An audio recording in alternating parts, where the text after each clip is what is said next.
Hello, I'm John Lucas, as you have just heard.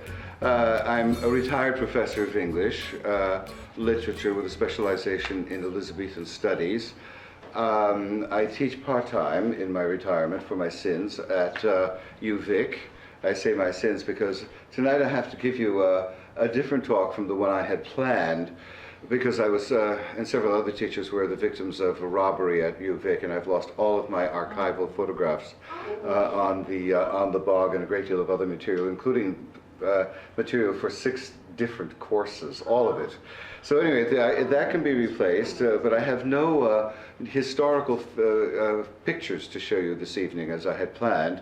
But I do have some wonderful pictures that you will not have seen before, because they're in the private collection of the photographer himself. There are a few on the Rithet's Bog Conservation Society website, but most of these pictures are simply in Bruce Stewart's collection and in mine, since we collaborate so much on a variety of projects together. I hold, let's see, what can I say about myself? I should have sent that bio to myself. Yeah, anyway, but let me think. I have advanced degrees in English. My PhD is in Elizabethan studies, as I said. Right now I'm teaching a course on Georgian Ira Gershwin and the development of the American musical and song.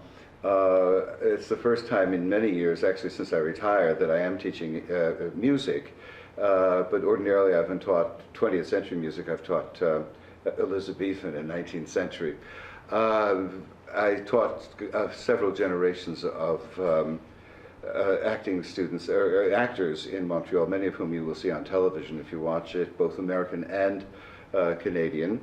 What else? I have written extensively for television. You may know some of the programs.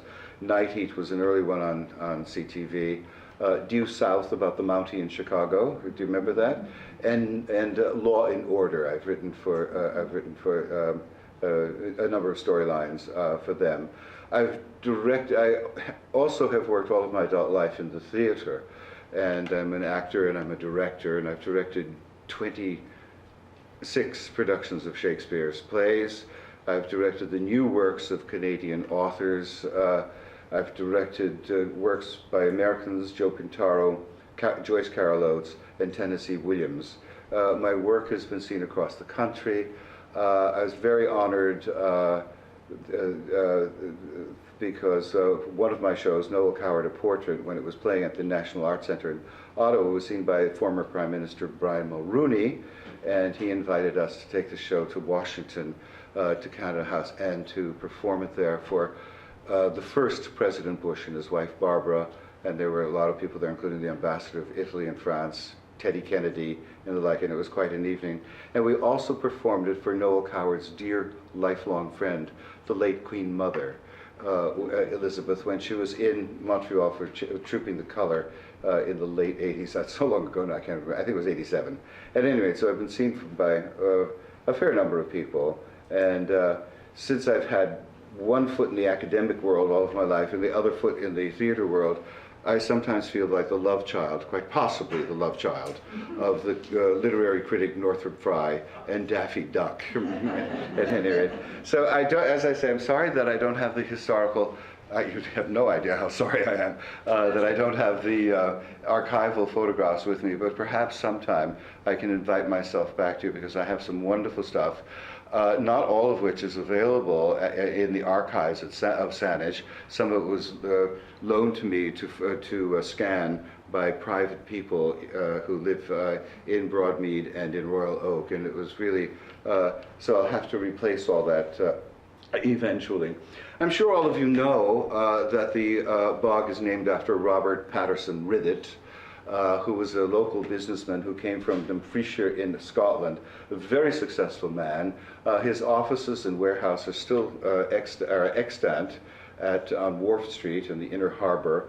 He was an extraordinary person, a very kind individual who left a great legacy to the city. Broadmead, where I live, is named after his famous racehorse, which he loved. He raised horses for quite a long time. The farms, Rithet's farms were bought by the Guinness family in Ireland. Yes, that Guinness, as you probably know. And they have left the bog and the surrounding area as a legacy to Saanich in perpetuity, which was a great, wonderful thing. I was on the Rithet's Bog Conservation Society executive for about 11 years after I came here, and it was a very nice experience, and I learned a great deal about the area, and that was probably the beginning of my interest in it. I have a whole bunch of photographs to show you. The bog, as you know, is a preserved area. It's a nice walking area. How many of you walk around the bog at all? Oh, good for you, yes. Okay. You know that in the middle of the bog, in from the peripheral walkway, there is still sphagnum, which is very carefully preserved. There isn't much of it left, but at least it's still there, and so it still qualifies as a sphagnum bog. And you may know that, of course, the bog was used by the First Nations as a cranberry bog for food and for dyes and the like. So it has a long history, and it has a long history as a part of our lives, indeed. I'll just change it. What you see on the screen there is a little view of it, and that tree in the left-hand side of the photograph is the one it's right, you know where the kiosk is at the bog, at Dalewood and Chatterton. It's just a bit beyond there. Bruce Stewart, who took the photograph, and I, when we were doing our research and our photographs, we named that tree the Sentinel because it seems to look over the entire bog, and it's one of the oldest trees in the area. It's a lovely tree. It's been broken several times recently in storms, but it somehow seems to manage. And to us, it just seems to tell the story of the bog, and I'll come back to that in a moment. That's looking from Foxborough Hills. Just a little signpost to tell us where we are on the trail. There's several trails leading to the bog, as well as Chatterton, for example, and Dalewood. Oh God, that's me, all right. Looking at our handiwork, Bruce and I for many years did the kiosk at the bog. Bruce took the photograph and I did all of the written work for it. And we've worked on about perhaps 12, maybe even 13 projects together, all of which have had to do with the general area around the bog and the bog itself. As it's used quite a lot by people. Here these people are doing something they should not be doing, but everybody does it anyway, and that's feeding the birds. Anyway, and there's a little clutch of them, a very typical little clutch.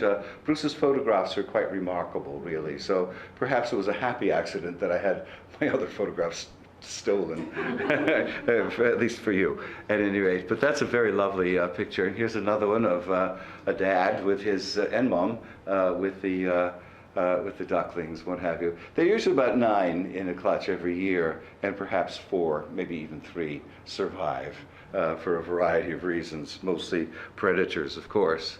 And sometimes people are very bad about keeping their dogs on leads, so nests and the like get disturbed, and that's a very great problem. It's a lovely thing. Here's some open water here. A lot of the cattails and some of the other growth have been cut back that's invasive in the bog so that there's more open water. Many of us donated our services in terms of writing about the bog, and in Bruce's case, taking the photographs, other people for planting. And we kept our hours and turned them in what it would have cost to actually employ us if we were not volunteers. And Ducks Unlimited and Saanich actually then matched all of that. So we were able to cut away 22 acres a number of years ago, 22 acres of invasive growth, and also to raise the water level at the weir so that there is now more freestanding water. Some of that work will have to be redone because, of course, it's been reinvaded by these species. But for a while, the trumpeter swans came back, and some people hadn't seen them in 40, 50 years. So we're very happy about that. The bog has many, many memories for a lot of people, and I love this one with the family here. But you notice all that, it may be mosquito fern, I'm not quite sure what it is, but this is an invasive thing that happens at the bog. There's so much new development around the bog in Royal Oak and in Broadmead, what have you, that effluviants are all washing into the bog and, of course, creating great problems. There's really nothing that you could do except possibly get us all to move away back to wherever we came from, me from Montreal. But at any rate, it is a problem at times, and the more hard surfaces like roads that are put down, the more things wash into the bog, but very little, as I say, can be done about that. There's a mallard female for you, and standing guard, and these two are of the larger species down there and the like. And of course, a lot of people hate these birds because they fly around in such great numbers and create such terrible messes. The conservation area and the great blue heron. How many of you have ever seen one of these at the bog while you've been walking? They're really quite wonderful creatures. And like, here's the red-winged blackbird. Something I neglected to tell you is that I am an actor and a professional singer, and I'm a cantor at my church. And did you know that the blackbird has its own 19th century American song? Did you know that, anybody? You know? Or maybe you know it under a different name, perhaps. I'll just give you a little bit of it. As the blackbird in the spring, 'neath the willow tree, sat and piped, I heard him sing, singing orally, orally, orally, made with fine spun hair. Sunshine came along with thee, and swallows in the air. Take my love and take my ring, take you all of me. I will love you faithfully through eternity. Orally, orally, made of fine spun hair. Sunshine came along with thee, and swallows in the air. That's their theme song. Thank you very much. You're very patient, actually. But it does not only for blackbirds, or you probably know that song under the name of "Love Me Tender," sung by Elvis Presley. Yes, it predated Elvis. There's one of the denizens of the bog, the horned owl. I'm not sure if it's this one, but one comes every night and sits in an evergreen magnolia tree of mine, watching for prey. But they're beautiful birds, and I'll have some more to say about him and his fellows. Well, maybe I'll do that now. Let's try this. As I say, this is an impromptu thing. I've written extensively about the bog, some of which you can find on the website of the Rithet Bog Conservation Society, and it's been such a pleasure, really, to get to know the bog and to get to know some of the people who have been living here for so many years. My brother, my late brother, Eugene, was with NASA for many years. He was a chemical engineer, and he was one of the scientists who perfected the heat shield on the first space capsule that carried John Glenn around the Earth, and then later the tiles on the space shuttle. And he was interested in everything that flew from the time he was a little boy: birds, planes, Superman, insects, you name it. And somehow that wound up being his career. But I was only 7 when he returned from World War II, and I've written about him and about the birds of Broadmead and of the bog. And this one is, if you'll bear with me, is on the great horned owl. My 7th year was filled with the usual adventures of every boyhood. Among the best of these were the field trips, as he called them, with my brother Eugene, recently returned from the war in the Pacific. Depending on our prey, we set out in the mornings, the afternoons, and the evenings, and one of the most memorable outings occurred on a warm August night, lit by a full moon, when Eugene decided we should see Bubo virginianus, the great horned owl. I must confess I greeted this plan with some trepidation. My brother had shown me pictures of this raptor and had described it as a bird that could include in its diet fairly large prey. At the age of 7, I wondered if I fit that description in the eyes of one of the scariest looking birds I've ever seen in my life. When I asked him about this, Eugene replied that it depended on what else was available. It didn't exactly calm me down, at any rate. In that trusting way little brothers have, however, with their big brothers, I went with him anyway, swallowing my fear and not wanting to look like a wimp. As we walked, Eugene told me that the bird, native to North and South America, was first seen by English settlers in the colony of Virginia, and so it's named after Elizabeth I, the Virgin Queen. He stretched his arms wide and said that its habitat is enormous, encompassing an area from the Arctic to South America.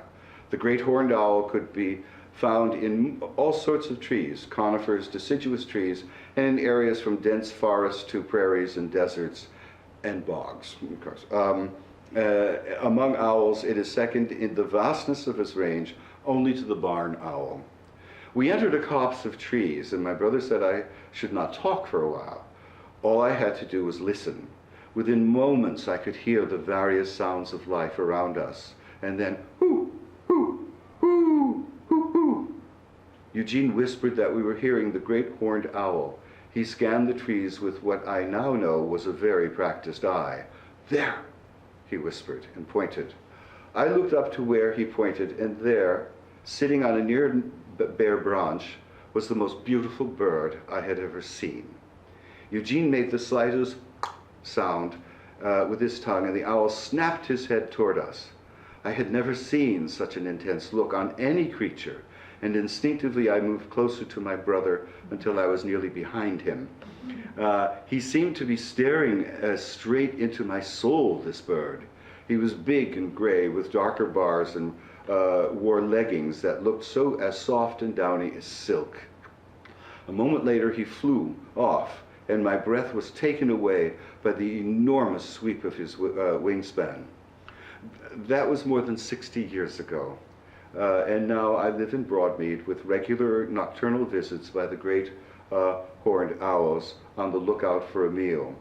Their voices no longer frighten me, and instead I learned so much about this. Their voices no longer frighten me, but instead remind me of Eugene, now long dead, from whom I learned so much about these wonderful, wonderful creatures.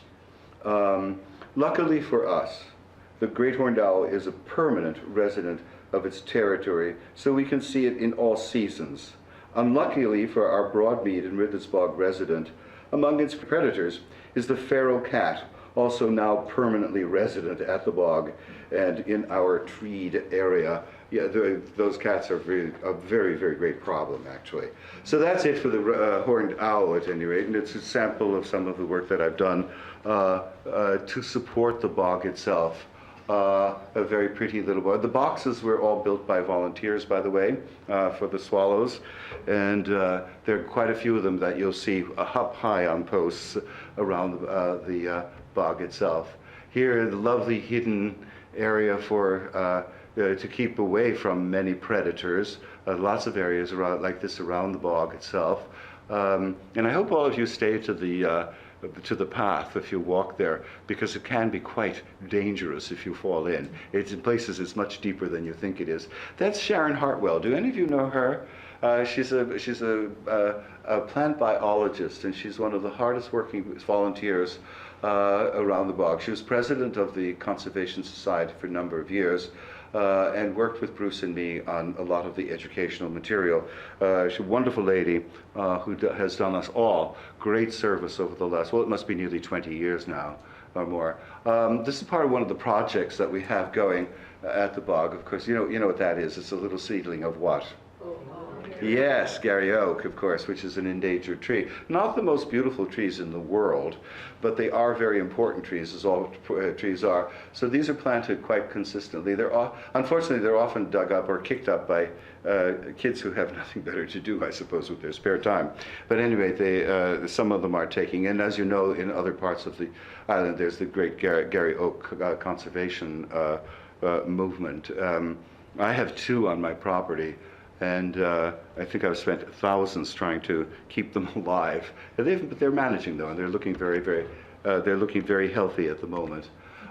Just a little bit of the path that you see here. Again, it has wonderful areas for you to walk in and to absorb and observe nature very, very nicely. And a little bit more. This is walking down from the trail behind Royal Oak Drive, and it looks almost like a bridle path, doesn't it? And I suppose at one time it may very well have served such a purpose. But again, it's these quiet little areas that make it such a perfect place for relaxation and the observation of nature. This is not such a pleasant sight, actually. We all know what those are. I'm going to go quickly by him. There's one of the denizens of the deep down there, of which there are many. Again, Bruce is able to capture these so well with his telephoto lens. I'll show you another one here. This is a particularly beautiful photograph. He does very, very, I can't remember what kind this is. Anybody know which? Swallowtail, yeah. Anyway, but it's a beautiful example of it. It's too bad in a way that we have so much light, because the photographs really are almost jewel-like in their quality. But I'm going to leave some of them with you so that they'll be on your website, I guess, and you can see them. Here's a bee, a busy, busy bee. There's a little poem that I used to know, well, I still know actually, from when I was a child. Flowers and bees, bees and flowers, buzz, buzz, buzz, buzz, buzz. So long married and still in love. I had no idea what that meant when I was a child. I don't think I still do. It has something to do with the birds and the bees, but there you are. Anyway, and this is a beautiful photograph, again, of one of the denizens. If you look closely as you walk, you will see all kinds of nature's wonders as you pass by. Okay, and another here in the late spring or early summer. And here we go again with mallard ducklings. And another picture like the one that I showed you a little while ago. There are lots of these. And there are places, of course, as you know, to sit down, because there are benches along the way, memorials to the people who have died in the area, but put up by their families and the like. And since that's a nice place to pause, we just have a look here. About, well, I guess 10, 12 years ago, I started interviewing lots of people who lived in the area, some of whom still live in the area, but some, alas, have found themselves now in nursing homes, and some have, in fact, passed away. So I was happy that I was able to record in one way or another some of their memories, and I'd just like to read you a little bit of one of the published things on it. And this is simply called Memories of Rithet's Bog. Elsie Watson, a retired Oak Bay resident, never lived near Rithet's Bog, nor did she skate, but as a girl she accompanied friends as they slogged up the streets to the bog, their skates casually and stylishly thrown over their shoulders. She remembers the sheen of the ice, the sounds as sharp as whip cracks flying through the air, and the crisp ozone scent of the cold atmosphere. With so much open water at the bog this year, this is about 10 years ago, Elsie's memories are now keener than ever, like the tinkling of bells heard from a great distance. Most of all, she remembers the laughter. And so it goes. Rithet's bog is part and parcel of Victoria's collective memory, in all of its many facets, whether that of a productive cranberry bog for the First Nations, as farmlands, or as recreation spot, or endangered wetland. In it and through it, we see the constancy of change, and also permanence, a natural wonder that has survived so far, no matter how we have used or abused it. The bog is a witness to ourselves and our works, and to our joy in nature. Vic Griffin, himself a 90-something-year-old force of nature, has lived above the bog since the early 1950s and remembers with extraordinary clarity the days when there was nothing between his house on Royal Oak Avenue and the bog, the days when tobogganers and sledders could whistle down the slopes unimpeded, careering and careening to crash or to glide onto the frozen water. He will, when asked, prefer snapshots he took himself from his garden of skaters and hockey players out on the ice, tiny figures in a landscape fitted to the geography of our memories and imagination. And among these photographs stolen were the copies of the ones he gave me. So, but I will be able to replace a great deal of it. Vic has now passed away. And indeed, there is nothing save the land between Vic and them. As he talks and fondles the photos, anyone listening gradually becomes aware of the love he has for the bog and its environs, a feeling he shares with all those who speak of their days living near it. One of them is Gerald Kelly, who lived in Vic's street for 25 years.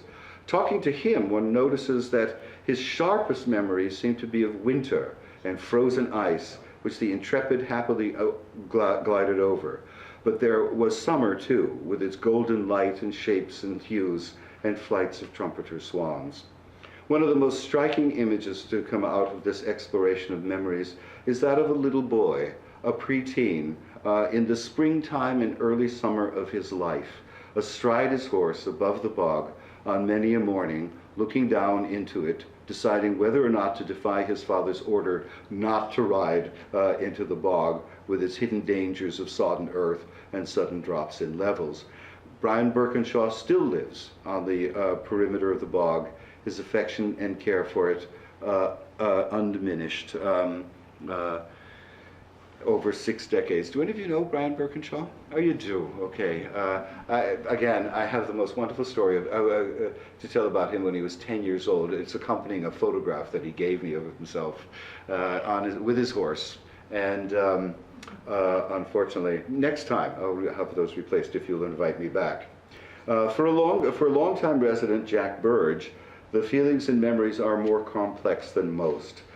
His family farmed at this site for many years, and he remembers the hard work, the occasional disappointments that are part of every farmer's life, and the sheer joy and wonder of working so closely with nature.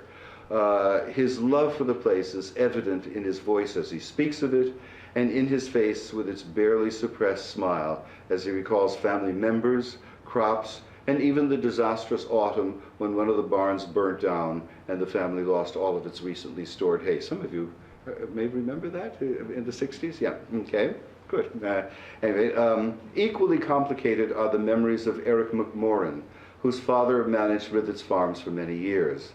At the family restaurant on Cordova Bay, now formerly belonging to the family, he proudly displays a splendid photograph, circa 1960, of his handsome father sitting on the steps of the old farmhouse, a man clearly contented with his life and happy to be exactly where he is. Mr. McMorrin is a storehouse of tales about the bog, the farm, and the people who were part of its story. His memory astonishes me as he identifies every character in a photograph, no matter how old or how obscure. If any of you know him, you know that I'm speaking the truth there. He has an infallible memory. Anyway, but no, I don't see him very often anymore because, of course, the family no longer owns the beach house. And like the others who shared moments about the bog, Eric's voice and words are suffused with affection and love. Happy. That's where these keepers of our history are. Happy to recall what Shakespeare might deem the lovely April of their prime, and their role in the history of Rithet's bog. Happiness, according to a great diarist, Gerald Brennan, requires as one of its constituents the feeling of permanence, the belief that this or something like this will go on forever. And seen in this light, the timelessness of Rithet's bog's beauty cheers and comforts us. I was so lucky to meet these people. I came out at the right time. Sometimes you miss the opportunities, but at least that was one that was not missed. Okay? Some of you may have known this person. Have a nice day, and those who don't should see their doctor. Okay, that's wonderful. Anyway, there are lots of places to rest. I love this particular picture because it gives you an idea of some of the water there, but also some of the hiding places for some of the various birds and animals at the bog. And it's at a time of the year when there's very little color. It's almost monochromatic. But like the prairies in the wintertime, it's all monochromes, but absolutely beautiful, I think. And we're so lucky to live here. Some of the flowering plants, we get into some of these things here. Pacific sanicle and purple sanicle, both of which are fairly endangered and which are being nurtured by the people of the Rithet's Bog Conservation Society and by Saanich itself. And it's one of the reasons people are asked to keep their dogs on leads and also to keep to the path itself, because these things are easily trampled and they're very, very easily destroyed for good. Once they are destroyed, the plants do not come back. They don't. And this is a very pretty one as well. Again, Bruce is a wonderful photographer. He has a very important show opening up in May over in Vancouver of photographs that he took 40 and 50 years ago of street scenes. So he is one of those hidden treasures of Broadmead and the area. And again here, you have a place of calm, a place of peace. Another short essay, and this one, I've already mentioned this guy. His name is Jack Burge. How many of you know Jack? Or anybody? No? I don't even know if he's still alive. I hope so. At any rate, I just called this one A Man of the Land, and it's a very short piece. The photographs spill out of files and pile up before us. Here is Jack Burge in a farm truck with his brother Doug and his nephew. There is an immaculate barn with healthy cows and milking machines, which are the last word of technology of a long ago period. Over this, Jack places photographs of delivery trucks, of dairy store fronts, and in a moment of revelation of another kind, he tentatively covers them all with a picture of himself as a strapping young man in a suit, squiring a lovely girl, his future wife, to an annual dinner dance. And as we talk, the distance between the stop-timed youth of the photos and the older man speaking in front of me shrinks, and it is 1936, the year the Burge family moved to Vancouver Island to manage the farmlands known as Broadmead. We are sitting in Jack's house on Beckwith Avenue, right next door to the house that the family moved into and lived in until the 1950s. Through his eyes, we see the rich farmland stretching into the distance where now streets of houses cut off the view. With his words and pictures, Jack vividly invokes various areas familiar to us, where thrifty foods and the fireside grill now hold court. The Burges once cut their hay. The vast reaches occupied by Canadian Tire and Broadmead Lodge were once woods with stands of Gary oaks. And as the newly arrived Alberta boy, Jack saw this place as the wild, wild west, especially when he rode his horse, and boarded with the family, my horse, as he put it, across the open land. When his father retired, Jack stayed on the land. To him, dairying was more than a career, it was a life. As he speaks, his face tells the whole story. It is suffused with the glow of good memories, of a life well lived, and of satisfaction with purpose fulfilled. Our area began to change in the 1950s in the face of challenges fostered by development. When asked about his feelings as landscape changed from rural to semi-urban, Jack used a phrase that cut straight through to my heart.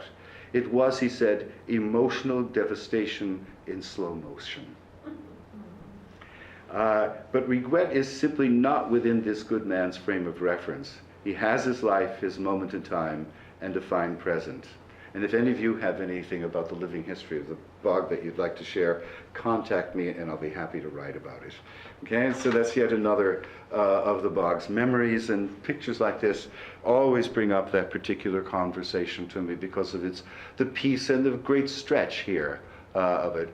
Lady walking her dog, very lawfully and legally on the path, and the dog is on a lead. And here's another one of the calm and the serenity of this particular place. And if you walk slowly enough and keep your eyes open, you'll see these things. One of the most famous residents of Victoria just said, "Oh, let them open their eyes and see." Her name was Emily Carr, who really did see, didn't she? At any rate, so yeah, you can, and here's this lovely little stretch covered along the way. I often walk this way from my house. I lived in Broadmead. Here, against the sky, like sentinels themselves, standing guard over the bog. Bruce's pictures always, they're not just photographs of things. He's able somehow to capture the essence of things. And here he seems to have captured the poetry involved in just very ordinary looking things in nature that surround us all the time. Like this, for example. When I talk about the constancy of change and permanence, this photograph is wonderful here. They come back year after year after year. They change all the time. They're blown away on the wind, and yet here they are always for several million years probably. And here we are again. And I love this one. I walk this when it's on the Ralston Trail, and I take it sometimes, walk up the street and then down the street from my house to get to the bog itself. Okay, this is interesting. This is a kaleidoscopic thing. Bruce has taken two photographs and put them together to create one mask or one face. And it looks like a mask, doesn't it? It's just ordinary flowers, ordinary petals, etc. And here's another one that he has done. He's very fond of doing this sort of thing. And it gives a certain magic to the photograph, a certain magic to the place. Whenever I see these photographs of his, or when I use them, I always think of the fairies in A Midsummer Night's Dream, and of Titania and Oberon, who people these reaches. And if I ever directed that play again, I've directed it twice in my career, acted in it 3 times, I would, if I ever did, I would use one of these pictures as the poster for the play. They're wonderful indeed. Okay. Here we are in autumn. It has many, many faces, all of them beautiful. Again, some of the flora, rather, of the place taken at that time of the year, late summer. And here, the brambles here. And again from above, keep down. And again, he has a wonderful eye. And this is beautiful with that glowering sky.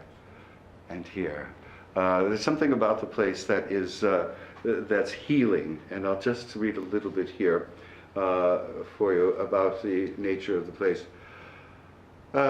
Just this: Rithet's Bog is one of the ecological glories of Vancouver Island. It's an important haven for more flora and fauna than the average person can easily identify. It is a beloved site for committed and casual bird watchers. It provides handy and not so difficult walking paths with lovely vistas for folks of all ages, and a convenient course for the fleet of foot runners. Dog owners love it as an on-leash area where they may enjoy a brisk, stimulating outing with their pets. Motorists find it a splendid visual break in the any season from the grayness of the highway that borders it. The volunteers who work hard to control invasive species such as poison hemlock, blackberry, and broom, and the society that advises Saanich on its care view it as a wonder and as a cause. For many others, it's an enchantment when they were young and in love with their future spouses. The bog is all these things to my family, but in the last couple of years it has a further extended significance to us. It resides in our hearts as a port of natural physical therapy. 82, he was 82 at the time. He's now dead, he would be 91 this year. But 82-year-old David is my cherished near relative, and I'm his chief caregiver. He has had a severe heart condition for many years, and 2 years ago, during one of his bouts in hospital for his treatment, suffered a massive stroke that left him speechless, paralyzed, and unable to take food by mouth. After brain surgery, he was nearly given up on, but doctors did not count on his strong Irish genes and indomitable will. Over 10 weeks, he regained his speech, his ability to eat, and the full use of his limbs, though walking took a long time to approach any level of normalcy. Once he was released, he no longer required a wheelchair. He could shuffle perhaps 50 feet, but the distance increased weekly until he was able to walk the length of Dalewood Lane just above the bog. He has always loved the bog since moving here in 1999, and simply seeing it again on a regular basis gave him a lift like few others. He never had a moment in regret that he could no longer walk its entire perimeter, but instead took joy in its sights and sounds. Of an early evening, we would watch the sky blacken with birds swarming to their roosting place for the night. David observed these intently, having had it explained to him by Sharon Hartwell, by the way, is a good friend, that birds do this for protection. One among many is less likely to be singled out by predators, and many ears can listen for sounds of danger. They are like the convoys I was in during the war in the Atlantic, strength in numbers and protection. This is a simple analogy, a ready comparison for anyone who has ever served in the forces. In this context, however, it was significant. David's mind was healing, and his essential self was returning. On another occasion, in the spring of that year, we heard the tree frogs set up their cacophony. Have any of you heard the tree frogs sound? Yes, okay. They set up their cacophony, his word, that's how he put it. But that's how I put it, rather. David would have none of it. No. Not cacophony, but at all, but modernist dissonance. This man had a stroke just weeks before this and couldn't talk at all. Stravinsky, Britten, or Barber could not have done it better, he said. He listened for quite some time each evening, as if to a score of major importance. And he said, "I'm so happy to be alive to hear it, and lucky to live near here." I knew all along that the beauty of Rithet's bog was one of those elements that would encourage his return to health and to focus his mind. David is indeed fortunate to know the bog in a way he would never have imagined before his illness.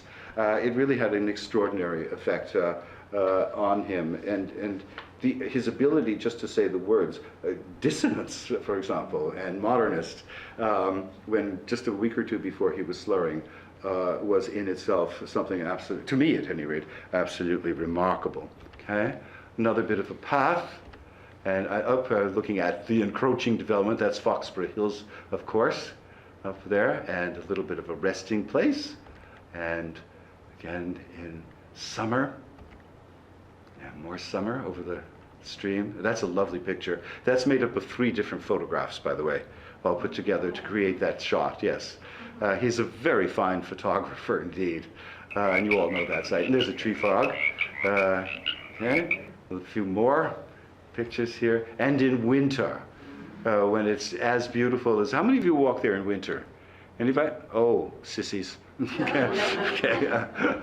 There we are. And it's beautiful, really, with the swallow box.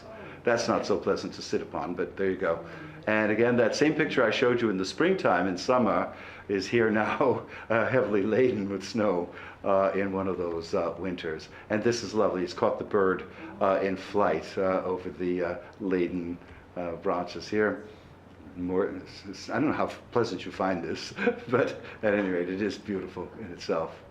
Here, just quickly through it, and the expanse of the bog, and it looks even more expansive in winter when it's covered with the white. And there's the sentinel again, our wonderful Gary Oak. I'm just going to read you one more essay, and I'll leave you in peace, as it were. And it has to do, if I can find it here, it has to do with this tree. Her name was Anna. She lived in the Parkwood, and I went there to visit her. And she was about 90 years old at that time. She too has now departed. And she told me some things about living here and tobogganing and skating and all of that sort of thing. But then she told me the story of her husband, a young man she met at a party, and to whom she took a shine, and he took a shine to her.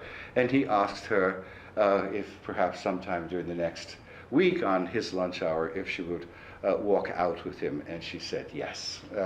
And what they did, they used to come to the bog and walk at the bog. And she got to the point where it was a weekly meeting, and then 2 meetings a week, and then 3 meetings a week, and then 4 meetings a week.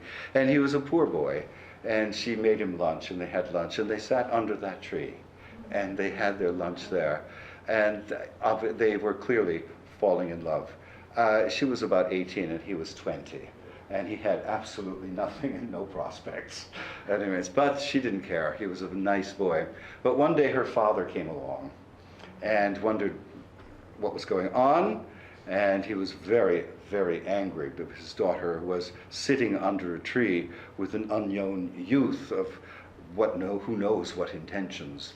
And he said to the boy, "You either stop seeing my daughter, or I will give you a thrashing that will leave you paralyzed for the rest of your life."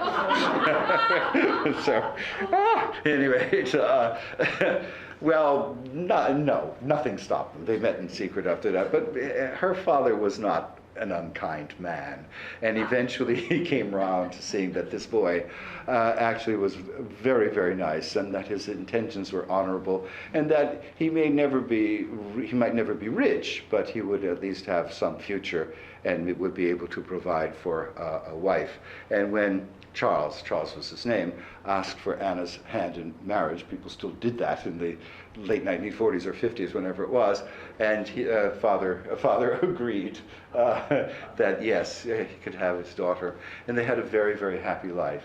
And they walked every year of their 52-year marriage. They walked at least twice a week at the bog, and often ate their lunch under that tree throughout all of those years.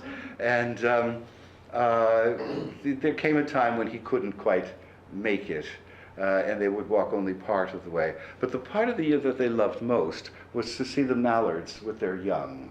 And each year, she told me, she took me by the sleeve, and she said, "No names on this one, please, because I sound like a fool." I said, "Okay, just Anna," in the written essay. And she took my sleeve and she said, "You know, this may sound silly to you, but we always picked out a pair of the ducks, and we named them Charles and Anna, and hoped that they would have as happy a life as we have had." She was such a wonderful woman. And I went to visit her a number of times, and I was with her, in fact, on the day that she died. And I was very, very pleased. And probably that's a good picture and a good story to end on. And you've been very patient. Thank you very much indeed. Thank you.